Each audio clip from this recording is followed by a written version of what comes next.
मैं ये धर्मपुरे में पहली दफा आया हूं।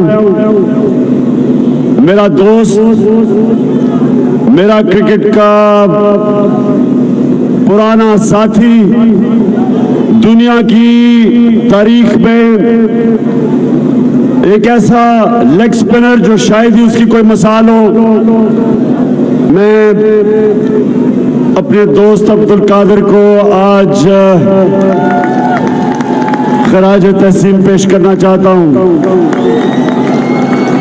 वो आज हमारे साथ नहीं है, लेकिन मेरे हमेशा वो दिल में बसेगा, क्योंकि वो एक बड़ा अजीम खिलाड़ी था धर्मपुरे से, जो एक वर्ल्ड क्लास क्रिकेटर था, और जो मुझे अफसोस से कहना पड़ता है कि आज वो मेरे साथ या नहीं है।